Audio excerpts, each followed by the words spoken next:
Clayton from Scottsdale, Arizona says, I'm the only one on my team who actually cares about getting better. To everyone else, this is just like a social club, and my coaches do nothing about it either. I want to be on a winning team. Can I do anything, or do I just have to pray I get an opportunity to play somewhere else? Starting off, I would probably change my perspective of my question a little bit. That's what I was going to say. Let's probably not say why don't they care, and probably start saying what is my standard regardless of if they care or not. And that doesn't change your situation, and that doesn't change the fact that they may not care, that they may not try as hard as you do. But your ability to not negotiate on your standard regardless of how hard they're trying is something that's going to just shine through in every level. By the way you're phrasing the question, it sounds like you're probably hoping to make football a little bit further of a career, whether that looks like going to college or get a scholarship for it or whatever that may look like. And being able to not negotiate on your standard regardless of your team is something that does stand out to scouts and coaches and people that are detrimental in the longevity of your football career. And so let's change our perspective on that a little bit. We're not negotiating on our standard regardless of if our team cares or not. On every single team, it feels like this is a pretty common breakdown. You have 20% who love it, who are showing up and who are going to try their best. You have 20% who hate it, shouldn't even be there, don't want to be there. Why they're there, I will never know. I don't understand that. I've literally never understood why there's that 20%, it feels like, that hangs on. And then you have the remaining 60% who are kind of on the fence, and they're there, they're trying, they're not probably trying their best, but they're there to play. And so let's go ahead and let's just not even worry about the 20% that don't want to be there, because if you don't want to be there, like I don't personally understand why the 20% would stay there if they don't want to be there. So I'm not really going to focus on them. But that middle 60%, you have a huge opportunity here to inspire them.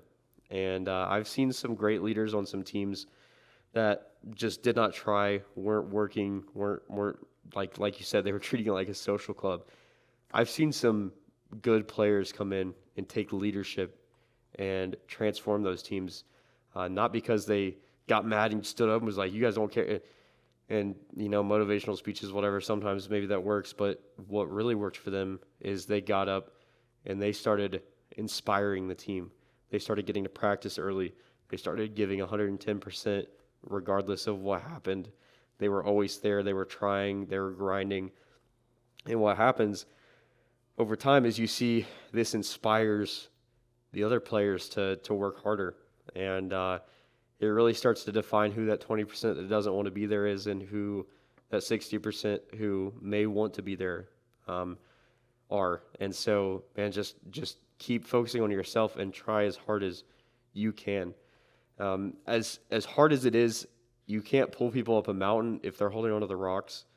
And so, while I don't want you to go in with once again, don't go in with an accusation, but just change your mindset into, I'm not negotiating on my standard because of my team. I'm going to try my best no matter what. Yeah, like you said, stand up and be the leader. Play your best, and hopefully others will follow. Try to encourage the other teammates. And if it is kind of like a social club, that's where you just need to try to get in there, talk with them, get them to come to practice early. Like he said, work on things outside of practice, and just encourage them, be a leader. And also, with you saying that the coaches do nothing about it, maybe they can't do anything about it if that statement is fully true. Because if your team doesn't want to play or doesn't care, there's nothing that the coaches can do to change that. That's a whole team player issue.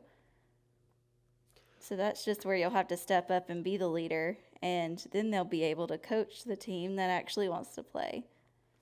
Yeah, the coaches 100% should be doing something about this, but the cool opportunity you have, not that it's your responsibility, but the cool opportunity you have is to step up and take that place. Not to the point where you're making calls and whatever coach responsibilities, but you have the opportunity here to transform the environment of your team. And that's a super scary thing to do. It's hard. It requires a lot of extra work. But once again, that inspiration can come from you. Man, these players could be waking up every morning and see a message to your guys' group chat or Teams channel or whatever that looks like that says, "Hey guys, I was watching film for our upcoming game this Friday, and I noticed this." And what if they start waking up to that every morning? Or what if they start just seeing you once again show up early to practices? What if you're spending time one on one with these guys, especially the key players, and you're talking to them about life and building that trust and communication? Dude, that's a lot of work on you. But bro, some of the coolest things I've ever seen in football are these star players who came in and they weren't just putting out stats for themselves. They were inspiring their team and they were building an environment. And dude, in life, that's one of the most valuable things is environment builders. People who go into a situation that may not be great, but instead of making excuses and instead of being like, well, that's not my job, they go in and they cultivate an environment around them where people almost have no option but to get better because that's the environment that you're creating as an individual. And dude, that's a long process. That's hard and it takes extra work and it's demotivating some days. And you're gonna lose games. And you're gonna be like, man, they made so many stupid mistakes after I've been working my butt off trying to help these guys get better for so long. Like, it's gonna hit you. But dude, I would try to look at this as an opportunity as opposed to something you're frustrated with. And I know like that's nearly impossible. But what if you're able to change it all?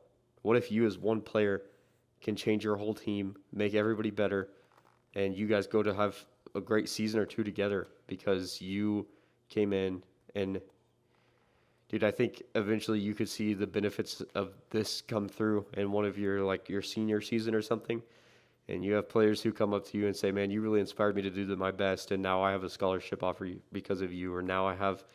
X, Y, or Z, or now I'm a better man in life because I watched you come in and you didn't make excuses and you poured into me in an individual relationship. You pushed me harder in the gym. You told me I could do better.